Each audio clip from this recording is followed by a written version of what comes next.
Hello and welcome दोस्तों, मेरा नाम है करण और आप सभी लोगों का ट्रेड सॉल्यूशंस के इस यूट्यूब चैनल के ऊपर स्वागत है। हेजिंग स्ट्रेटजी सीरीज की आज की इस वीडियो में हम जिस स्ट्रेटजी के बारे में बात करने जा रहे हैं, हम जिस हेजिंग स्ट्रेटजी के बारे में बात करने जा रहे हैं, उस स्ट्रेटजी का नाम है बुल पुट स्प्रेड स्ट्रेटजी। आज की इस वीडियो में हम ये समझेंगे कि बुल पुट स्प्रेड स्ट्रेटजी क्या होती है, कैसे बनाई जाती है, इसको बनाने के पीछे हमारा क्या पॉइंट ऑफ व्यू होता है, क्या फायदे होते हैं, क्या नुकसान होता है, ब्रेक इवन लेवल कैसे फाइंड आउट करें, मैक्स प्रॉफिट मैक्स लॉस कैसे फाइंड आउट करें, इन सभी चीजों के बारे में हम आज की इस वीडियो में वन बाय वन करके डिटेल में समझेंगे। तो चलिए फिर स्टार्ट करते हैं। सबसे पहले हम बात करते हैं कि बुल पुट स्प्रेड स्ट्रेटजी होती क्या है। तो देखो, बुल पुट स्प्रेड स्ट्रेटजी सबसे पहले तो मैं आप लोगों को ये बता दूं कि एक क्रेडिट स्प्रेड होती है। देखो, सबसे पहले मैं आप लोगों को डेबिट स्प्रेड और क्रेडिट स्प्रेड के बीच का डिफरेंस बता देता हूं। डेबिट स्प्रेड बेसिकली हमारी वो स्प्रेड्स होती है, वो स्ट्रेटजीज होती हैं जिसमें कि उस स्ट्रेटजी को बनाने में हमारी जेब से नेट नेट पैसा जाता है।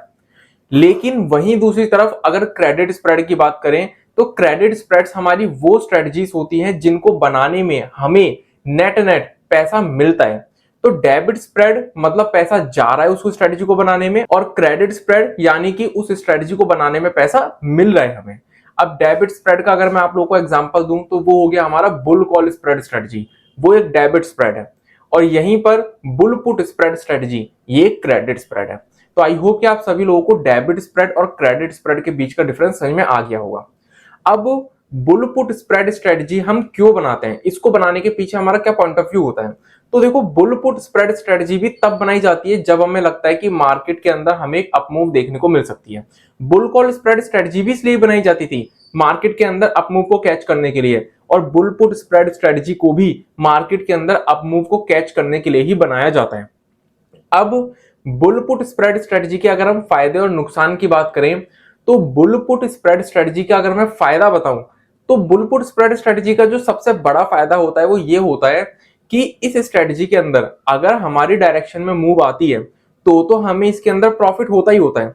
लेकिन अगर बाई चांस हमारी डायरेक्शन में मूव नहीं भी आती है, स्टेबल भी हो जाती है मार्केट या फिर थोड़ा बहुत ही मूव दिखाती है, फिर भी हमें इसके अंदर थीटा डीके का फायदा मिलता है, जिसकी वजह से जैसे जैसे एक्सपायरी पास आती है वैसे वैसे हमारी प्रीमियम की जो टाइम वैल्यू है वो डिके होती है, और उसमें भी उसकी वजह से भी हमें इसके अंदर फायदा देखने को मिल जाता है। तो इसलिए सबसे बड़ा फायदा जो इसका होता है वो यही होता है कि अगर मार्केट के अंदर मूव नहीं भी आई, मार्केट एक जगह पे स्टेबल भी रही, फिर भी हमें थीटा डीके की वजह से टाइम वैल्यू घटते हुए देखने को मिल जाएगी, जिसका हमें फायदा इसके अंदर देखने को मिल जाता है। नुकसान की अगर मैं बात करूं तो इसमें जो सबसे पहला नुकसान होता है वो ये होता है कि इसमें हमारा प्रॉफिट जो है वो लिमिटेड होता है। और कितना होता है, जितना हमें इस स्ट्रेटजी को बनाने में पैसा मिल रहा है, प्रीमियम रिसीव हो रही है, हमें मैक्स उतना ही प्रॉफिट हो सकता है, उससे ज्यादा प्रॉफिट किसी भी सिचुएशन में नहीं हो सकता। और दूसरा नुकसान क्या है कि इसके अंदर जो लॉस होता है वो प्रॉफिट के कंपैरिजन में हमें ज्यादा देखने को मिलता है। लॉस भी होता तो लिमिटेड ही है, लेकिन अगर हम प्रॉफिट से कंपेयर करें तो हमें इसके अंदर लॉस जो है वो हमेशा ज्यादा ही देखने को मिलता है, कम देखने को नहीं मिलता। तो बेसिकली ये हमारे फायदे होते हैं और नुकसान होते हैं बुल पुट स्प्रेड स्ट्रेटजी के। अब बहुत से लोगों के माइंड में ये क्वेश्चन आ रहा होगा कि अगर हमें इस स्ट्रेटजी के अंदर प्रॉफिट से ज्यादा नुकसान देखने को मिलता है, मतलब रिस्क रिवॉर्ड रेशियो अगर हमारे इसके अंदर फेवरेबल नहीं है, तो फिर हम इस स्ट्रेटजी को क्यों बनाएं, इससे अच्छा हम बुल कॉल स्प्रेड स्ट्रेटजी को बना लें अपसाइड मूव को कैच करने के लिए। तो देखो, इसका जो आंसर है ना वो इसके फायदे में। मानते हैं कि इसका जो एक नुकसान है वो ये है कि इसके अंदर लॉस जो होता है वो प्रॉफिट के कंपैरिजन में ज्यादा ही होता है। लेकिन जो मैंने आपको इसका फायदा बताया कि मार्केट अगर मूव नहीं भी करे, अगर मार्केट स्टेबल भी हो जाए एक जगह पे, फिर भी हमें इसके अंदर थीटा डीके का फायदा देखने को मिलता है, जिसकी वजह से जैसे जैसे एक्सपायरी पास आती है वैसे वैसे हमारी टाइम वैल्यू डिके होती है प्रीमियम की, और उसका हमें फायदा देखने को मिल जाता है। क्योंकि जब भी हम क्रेडिट स्प्रेड बनाते हैं तो हमें क्या चाहिए कि जिस लेवल पे हमने अपनी प्रीमियम बेची है उससे नीचे आनी चाहिए प्रीमियम, तभी हमें फायदा होगा। तो अगर मार्केट मूव करी तो हमें इसके अंदर फायदा है, प्रीमियम गिरेगी। लेकिन अगर मार्केट मूव नहीं भी करी, स्टेबल भी हो गई, फिर भी थीटा डीके की वजह से जो प्रीमियम के अंदर टाइम वैल्यू होती है वो घटेगी, जिसकी वजह से हमारी प्रीमियम ऑटोमेटिकली घटेगी, तो उसका हमें फायदा देखने को मिलेगा। जबकि अगर आप बुल कॉल स्प्रेड स्ट्रेटजी का इस्तेमाल करते हैं अप मूव को कैच करने के लिए और मार्केट स्टेबल हो जाती, तो उस सिचुएशन में क्या होता, थीटा डीके की वजह से टाइम वैल्यू गिरती प्रीमियम भी गिरती और हमें नुकसान होता। तो इसलिए बुल पुट स्प्रेड स्ट्रेटजी जो है वो ज्यादा फायदेमंद होती है as compare to bull call spread strategy, क्योंकि इसके अंदर हमें थीटा डीके का भी फायदा देखने को मिल जाता है, जो कि हमें बुल कॉल स्प्रेड स्ट्रेटजी के अंदर देखने को नहीं मिलता। तो चलिए अब हम ये देखते हैं कि बुल पुट स्प्रेड स्ट्रेटजी को हम किस तरीके से मार्केट के अंदर क्रिएट कर सकते हैं, ब्रेक इवन लेवल कैसे फाइंड आउट कर सकते हैं, मैक्स लॉस मैक्स प्रॉफिट कैसे फाइंड आउट कर सकते हैं। तो चलिए फिर इसको हम देखते हैं। तो बैंक निफ्टी के एग्जांपल के जरिए हम समझते हैं कि हम इस स्ट्रेटजी को कैसे क्रिएट कर सकते हैं। तो बैंक निफ्टी के अंदर मान के चलते हैं कि जो हमारा करंट लेवल चल रहा है वो हमारा चल रहा है 50,500 का लेवल। अब 50,500 का करंट लेवल अगर बैंक निफ्टी का चल रहा है तो ये हो गया हमारा एट द मनी का लेवल। अब बुल पुट स्प्रेड स्ट्रेटजी को क्रिएट कैसे किया जाता है, इसके नाम से ही हमें पता चल जाता है।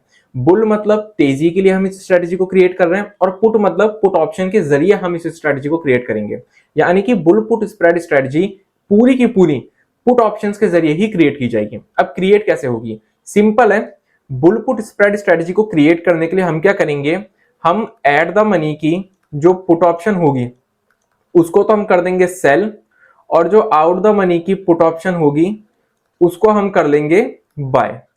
तो जब हम एट द मनी की पुट ऑप्शन को सेल करके आउट द मनी की पुट ऑप्शन को बाय कर देंगे तो हमारी यहां पर bull put spread strategy create हो जाएगी। अब इस एग्जांपल के अंदर मान के चलते कि मुझे लग रहा है कि बैंक निफ्टी ऊपर जाएगा और मैं सोच रहा हूं कि मैं बुल पुट स्प्रेड स्ट्रेटजी के जरिए इस मूव को कैच करूंगा। तो मैं क्या करूंगा, बैंक निफ्टी का जो एट द मनी का लेवल है जो कि है 50,500 का, 50,500 की जो पुट ऑप्शन है उसको मैं क्या कर दूंगा, सेल कर दूंगा, जिसका मान के चलते हैं कि रेट चल रहा है 300 रुपए। और जो आउट द मनी है 500 पॉइंट आउट द मनी की जो पुट ऑप्शन है उसको मैं बाय करूंगा। 500 पॉइंट आउट द मनी हमारी हुई 50,000 की पुट ऑप्शन, तो 50,000 की पुट ऑप्शन मान के चलते मैंने बाय कर ली 100 रुपए में। तो 300 रुपए में मैंने एट द मनी की पुट ऑप्शन को सेल करा और 100 रुपए में मैंने आउट द मनी की पुट ऑप्शन को बाय करा। तो यहां पर क्या हो गया, यहां पर मेरी bull put spread strategy create हो गई। अब अगर हम बात करें कि ब्रेक इवन लेवल हम इसके अंदर कैसे कैलकुलेट करेंगे तो वो देखते हैं। ब्रेक इवन लेवल कैलकुलेट करने का तरीका बहुत सिंपल है। हम इस स्ट्रेटजी को किस लिए बना रहे हैं, क्योंकि हमें लग रहा है मार्केट के अंदर मूवमेंट अपसाइड में आएगी। तो ब्रेक इवन लेवल हम किस तरफ देखेंगे, नीचे की तरफ। अब अगर हम देखें तो नेट हमें कितनी प्रीमियम रिसीव हुई इस स्ट्रेटजी को बिल्ड करने के लिए, तो नेट हमें इसके अंदर रिसीव हुई 200 रुपए की प्रीमियम। 200 रुपए कैसे, 300 रुपए हमें सेल करने पे मिले और 100 रुपए हमें खरीदने पे देने पड़े। तो 300 में से जब 100 गए तो 200 रुपए की प्रीमियम हमें इसके अंदर रिसीव हुई है इस स्ट्रेटजी को बिल्ड करने के लिए। अब हम क्या करेंगे, जो हमारा एट द मनी का लेवल है जो कि है 50,500, 50,500 में से हम अपनी नेट प्रीमियम रिसीव्ड जो है हमें उसको माइनस कर देंगे। अगर हम 50,500 में से नेट प्रीमियम रिसीव जो हमारी 200 रुपए की है उसको माइनस करें तो हमारे सामने लेवल निकल कर आएगा 50,300 का। इट मींस कि 50,300 जो है ये हुआ हमारा ब्रेक इवन का लेवल। यानी कि इस लेवल पर जब बैंक निफ्टी आएगा तब हमें ना तो प्रॉफिट होगा ना लॉस होगा, लेकिन इसके नीचे अगर बैंक निफ्टी जाता है तो फिर हमें इसके अंदर इस स्ट्रेटजी में लॉस होना शुरू हो जाएगा। अब अगर हम बात करें कि हमें इसके अंदर मैक्स कितना प्रॉफिट हो सकता है, तो देखो जितनी हमें इस स्ट्रेटजी के अंदर प्रीमियम रिसीव हुई है उससे ज्यादा का हमें बैंक निफ्टी के अंदर प्रॉफिट हो ही नहीं सकता, भले बैंक निफ्टी कितना ही क्यों ना बढ़ जाए। अब हमें इस एग्जांपल के अंदर नेट कितनी प्रीमियम रिसीव हुई है, हमें नेट प्रीमियम रिसीव हुई है 200 रुपए की, और मान के चलते हैं एक लॉट के साथ हमने ट्रेड करी है। तो अगर हम इसको 15 क्वांटिटी से मल्टीप्लाई कर दें तो हमारे सामने नंबर निकल कर आएगा 3,000 रुपए का।